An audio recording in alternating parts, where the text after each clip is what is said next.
Vamos lá. A gente está aí falando nesse culto de estudo sobre Apocalipse. Nós estamos agora em Apocalipse 19. Né? Então, Apocalipse 19, nesse momento a gente já está chegando nos últimos momentos da história da humanidade. Então, nos capítulos 1 a 11, a gente viu aí a perseguição do mundo sobre a igreja e como Deus vem enviando o juízo sobre ele, né? Sobre o mundo. E nos capítulos 12 até o 22, a gente vai ver aí, né? Já vimos uma boa parte, vimos até o 18, vamos entrar no capítulo 19. A gente vê a batalha daqui para frente se tornar mais violenta. Né? Então o dragão, o anticristo, o falso profeta, a grande meretriz, eles se ajuntam para perseguir o cordeiro e o seu povo. É engraçado que aqui não fala que é para perseguir a Jesus, né? Aqui diz o cordeiro, né? Por quê? Porque dá aquela conotação dessa pessoa maravilhosa que morreu e se sacrificou por nós. Né? Até neste momento é colocado isso, o cordeiro, ele se apresentou como cordeiro, que sacrificou tudo que ele tinha por nossa causa. Nos capítulos 17 e 18, a gente vê aí o sistema do mundo, a religião falsa, os sistemas político e econômico que começam a entrar ou que entram em colapso. Então João tem a visão agora também da alegria do céu. Por quê? Porque a Babilônia caiu. Então a alegria do céu, ela está ali pelas bodas do Cordeiro e a visão da glória da vinda de Yeshua e sua vitória, a vitória do nosso Senhor sobre os seus inimigos. Vamos entrar lá para a leitura agora então de Apocalipse 19. Versículo 1 em diante. E depois destas coisas ouvi no céu uma grande voz de uma grande multidão que dizia: Aleluia! A salvação e a glória e a honra e o poder pertencem ao Senhor nosso Deus. Porque verdadeiros e justos são os seus juízos, pois julgou a grande prostituta que havia corrompido a terra com a sua fornicação, e das mãos dela vingou o sangue dos seus servos. E outra vez disseram: Aleluia! E a fumaça dela sobe para todo o sempre. E os 24 anciãos e os 4 animais prostraram-se e adoraram a Deus que estava sentado no trono, dizendo: Amém, Aleluia. E saiu uma voz do trono que dizia: Louvai o nosso Deus, vós, todos os seus servos, e vós que o temeis, assim pequenos como grandes. Até aí, até os 5. A gente vê nesse texto que nós lemos, nesses versículos, a gente encontra aí o colapso da rebelião e da opressão impiedosa na terra. Mas ao mesmo tempo, o que acontece? Há júbilo no céu para com homens mortais. A vindicação da justiça de Deus é um espetáculo que faz a gente pensar com muita seriedade, mesmo quando é mais do que bem-vindo, porque não há ninguém que não esteja sujeito ao juízo de Deus de alguma forma. Né? Acho que eu falei isso na aula passada, Salmo 133, se tu, soberano Senhor, registrasses os pecados, quem escaparia? Então, todo ser humano sobre a face da terra está sujeito ao juízo. Mas os santos e os anjos no céu, quando se fala santos aí, tem que se entender aí aqueles que morreram e foram ressuscitados lá de Noé para cá, né? Eles têm o quê? A vista purificada, e eles estão enxergando agora este mundo inferior à luz da glória de Deus. O louvor deles não é perturbado por pensamentos que pudessem desagradá-los por aquilo que estavam vendo, de morte, de destruição, de calamidades, não. Os olhos deles têm que ser os olhos de Deus, porque ali, em vez de enxergar a calamidade, eles estão enxergando o juízo de Deus. E o juízo de Deus é verdadeiro, é justo. Né? Então, não existe uma outra forma de vermos o juízo do Senhor. Afinal, também ele é o dono da vida e da morte. Ah, porque Deus matou, e daí? Ele pode matar mesmo, ele é o dono da vida e da morte. Grande coisa, e daí? Quem não é dono da vida e da morte mata, por que ele não pode matar quem é dono da vida e da morte? Não tem problema nenhum nisso. Né? Há muita conversa sobre isso, mas não tem problema nenhum nisso. E outra, a escolha foi de quem? Não é do próprio homem? Então não há problema nenhum. Então vamos lá. Versículo 6. E ouvi que a voz de uma grande multidão, e como que a voz de muitas águas, e como que a voz de grandes trovões, que dizia, aleluia, pois já o Senhor Deus Todo-Poderoso reina.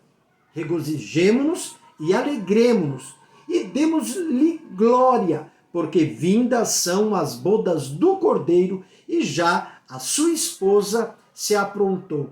Eu não vou me deter muito aqui não, que eu quero ler os outros versículos, mas quando a gente vê aí o versículo 6 e o 8, existe uma diferença aqui. Né? No versículo 6, o Senhor Deus Todo-Poderoso, o Criador de todas as coisas, está sendo exaltado aqui. Né? Está sendo exaltado. E no versículo 7, a gente vê aí que a gente deve se alegrar e se alegrar muito e dar-lhe glórias a Deus. Por quê? Porque o Cordeiro já está pronto. A esposa do Cordeiro já se aprontou. Olha só. Tá certo? Então, tente observar esses dois versículos. Por isso que eu sempre alerto. Leia com ponto e vírgula. Procure entender, tá? Versículo 8. E foi-lhe dado que se vestisse de linho fino, puro e resplandecente, porque o linho fino são as justiças dos santos. E disse-me, escreve, bem-aventurado aqueles que são chamados à ceia das bodas do Cordeiro. E disse-me, estas são as verdadeiras palavras de Deus. E eu lancei-me aos seus pés para o adorar. Mas ele disse, olha, não faças tal. Sou teu conservo e de teus irmãos, que têm o testemunho de Jesus. Adora a Deus, porque o testemunho de Jesus é o espírito de profecia. A gente sabe que jamais João se prostraria para adorar um anjo. Mas quando a gente vê o teor dessas palavras, foi algo muito magnífico. Para ele, quem estava falando para ele, talvez ali naquele momento de espanto dele, para ele possivelmente fosse o próprio Senhor falando com ele. Mas não era, era um anjo de muito poder, de muita glória, enviado para falar com ele. Né? Então a gente não dá nem assim para criticar essa ação dele, porque foi um momento de espanto, de temor, de tremor diante daquele que falava com ele. Né? Vamos lá agora. O casamento do Cordeiro aí, que é o capítulo 19, 6 a 10. Né? O versículo 6, aleluia, né? Pois reina o Senhor, o nosso Deus, o Todo-Poderoso. Essa daí é a tônica de todo o livro. Embora os inimigos de Deus se enfureçam contra o seu povo como animais selvagens, ferozes, e a grande Babilônia exulte aí no seu atrevimento, no seu esplendor trevento, ele permanece soberano, guardando os seus. E está pronto a chamar os seus inimigos à responsabilidade. Então aí, quando essa rebelião tiver passado do ponto de retorno, aí chega a hora do casamento do Cordeiro. E como deve estar a sua noiva? pronta. Porque apesar da gente estar vendo tudo isso, toda essa dor, toda essa justiça de Deus lançada, o que se espera sempre é o quê? O arrependimento. Às vezes os que apregoam, quem não vem pelo amor, vem pela dor, não é o que a Bíblia diz. Nem todos que passam por dor, por sofrimento, por tribulações, se rendem a Deus. Alguns ainda continuam a blasfemar, se afastam mais ainda. Então é o passar do ponto de retorno. Essas pessoas elas não têm mais retorno, elas não sentem mais a necessidade de arrependimento, elas não querem. Elas não querem. Mas o importante é que chegou a hora do casamento do Cordeiro. E como a noiva dele está pronta, olha só que maravilha. A qualquer momento ele pode vir e resgatar. Né? Resgatar a sua igreja, resgatar o seu povo. Né? E esse tema aí de casamento é uma coisa antiga, né? É sagrado. Ele é introduzido aí perto do drama apocalíptico. Então, acerca do tema messiânico da noiva, João 3,29 diz assim: aquele que tem a esposa é o esposo, mas o amigo do esposo que lhe assiste e o ouve, alegra-se muito com a voz do esposo. Assim, pois, já este meu gozo está cumprido. Coríntios 11:2 diz assim: porque estou zeloso de vós, com zelo de Deus, porque vos tenho preparado para vos apresentar como uma virgem pura a um marido, a saber, Cristo. De novo, vê aqui que se fala do Deus Todo-Poderoso, do Criador de todas as coisas e do seu Messias, né? Paulo diz que tem um zelo, está cuidando daquele povo em Coríntios com um zelo de Deus, né? E tem preparado eles para os apresentar como uma virgem pura a um marido, a saber, a Cristo, né? Porque ele é o caminho. Cristo é o caminho. Efésios 5, 25 e 27 diz uma coisa muito séria também, que serve aí para a família, para nós, né? Vós, maridos, amai vossas mulheres, como também Cristo amou a igreja e a si mesmo se entregou por ela. Ou seja, a ponto de morrer, né? Dê a sua vida por ela. Foi o que Cristo, exatamente o que Cristo fez por nós. Às vezes nós estamos preocupados com tantas coisas nessa vida, que temos deixado a nossa vida diante de Deus, nós temos deixado muitas vezes de lado. A gente faz tantas coisas no decorrer do dia, mas a pergunta é, eu tenho me preocupado em algum momento em falar com Deus? Em me colocar num lugar e clamar a Ele, falar com Ele sobre os meus erros, as minhas falhas, as minhas necessidades, para me colocar a cada dia diante dEle. Porque Ele está vindo. Tá certo? Ele está vindo. Tá? Efésios continua dizendo assim, versículo 26, do 25 a 27.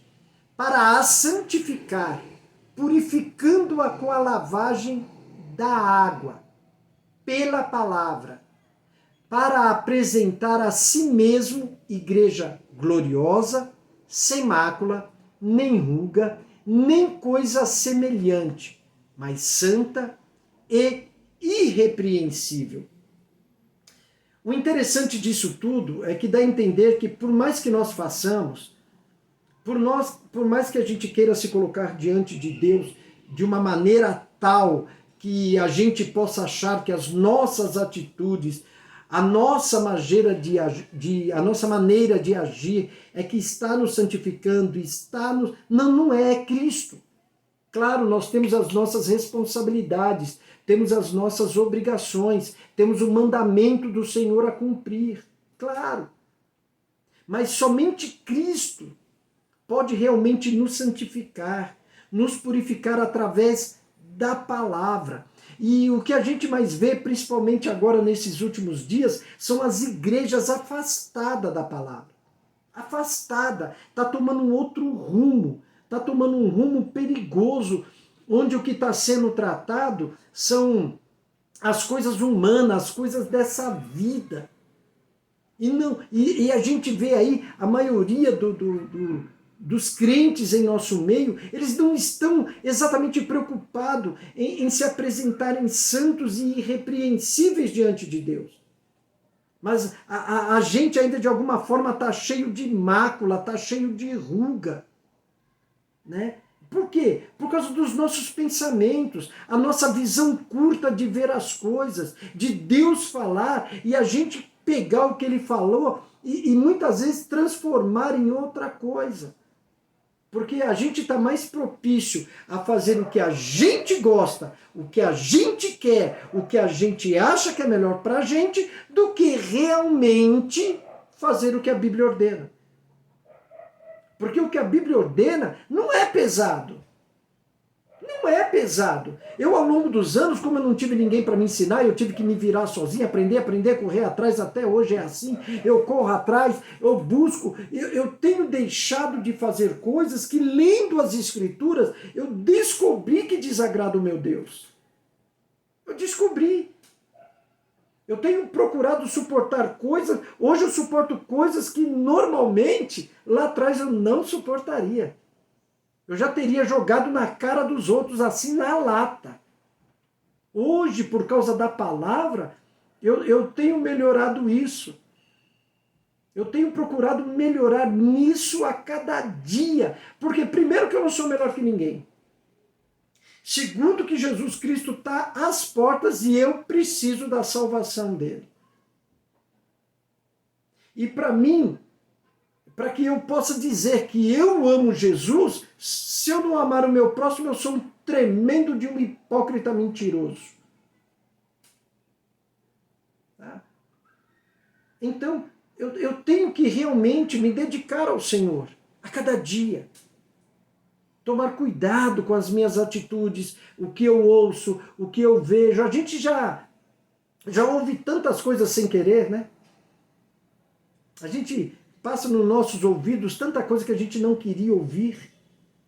A gente vê tanta coisa que a gente não queria ver. E a gente insistir em ver, piora ainda essa coisa. Né? Piora muito. Vamos lá, vamos falar agora sobre o costume aí desse matrimônio dos hebreus. Eles eram assim, o noivado. O noivado era uma coisa bem profunda, então ele era mais do que um compromisso. Significa para a gente aqui no Ocidente, vai. A obrigação do matrimônio, ela era aceita na presença de testemunhas e a bênção de Deus era pronunciada sobre essa união. Desde esse dia, o noivo e a noiva estavam legalmente casados. Quanto tempo durava isso? Bom, durante o intervalo, esse intervalo, né, que tinha um intervalo entre o noivado, né, que já eram considerados casados, mas ainda não havia consumação. Então, durante o intervalo, o esposo pagava para o pai da noiva um dote. Pronto. Aí, para o casamento, aí tinha a procissão para a casa da noiva. Então, ao final desse intervalo, o noivo sai em procissão, sai da casa do pai, em procissão, né, com seus convidados, com seus amigos.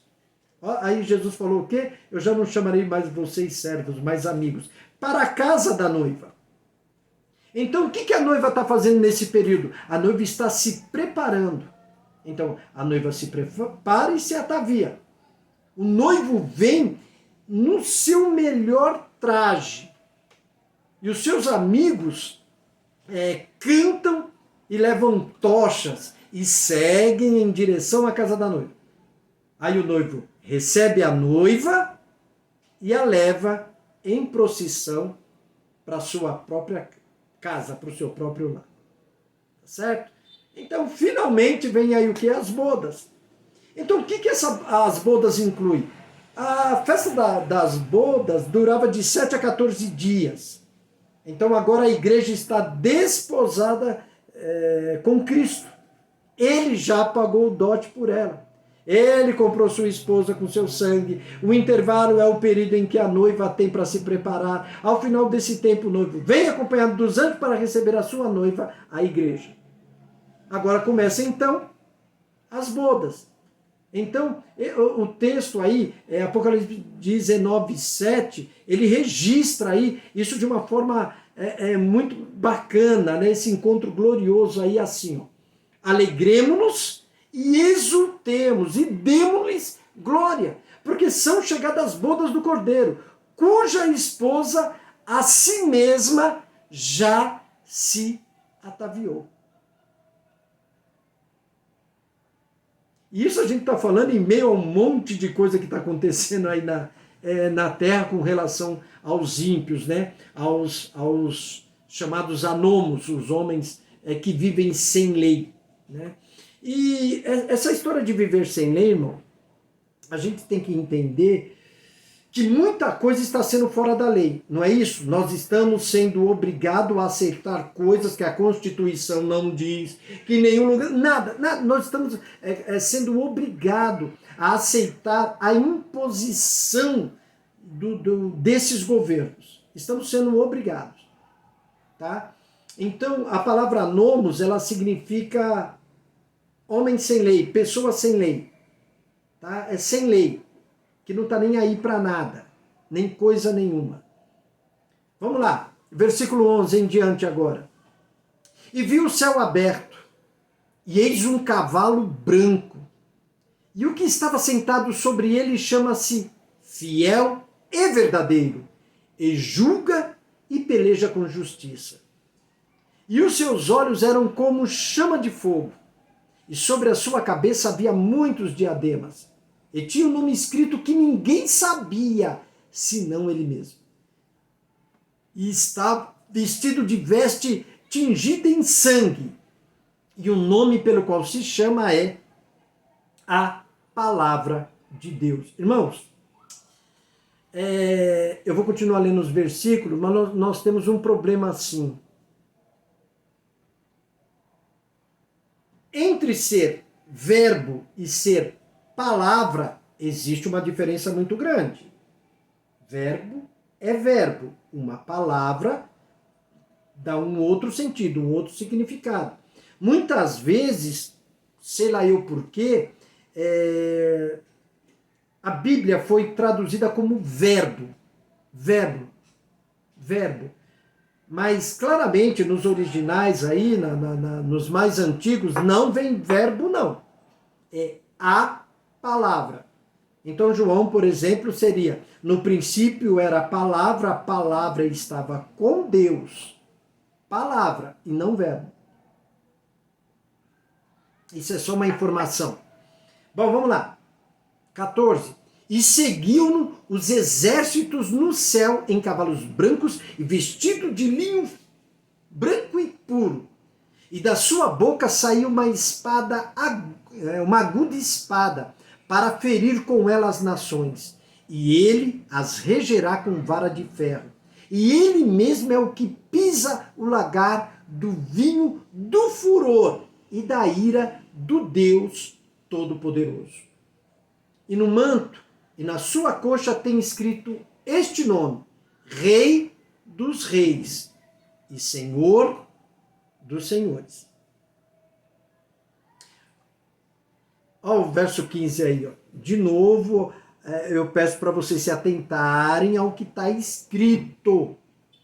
E da sua boca saiu uma aguda espada para ferir com ela as nações.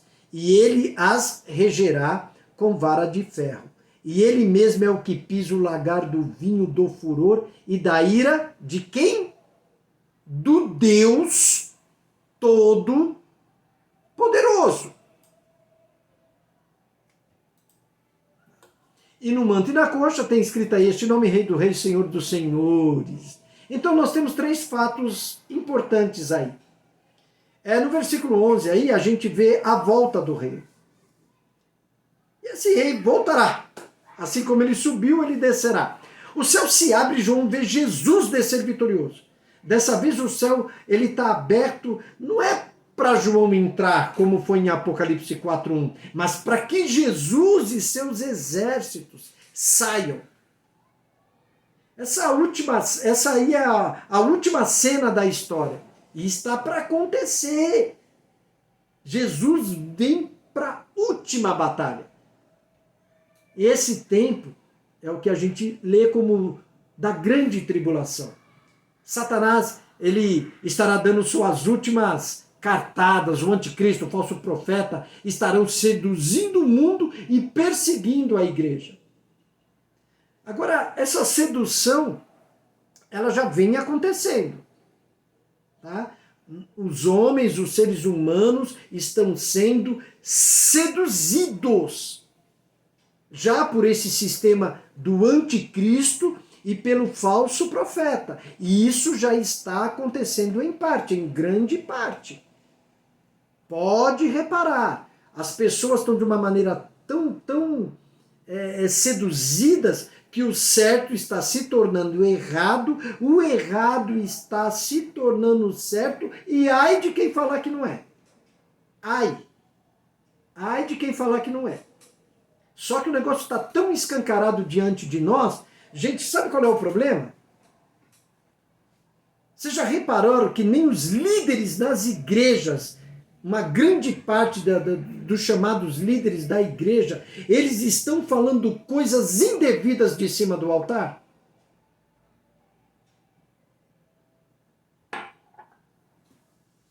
Isso é fato. Deixaram de pregar o evangelho faz tempo.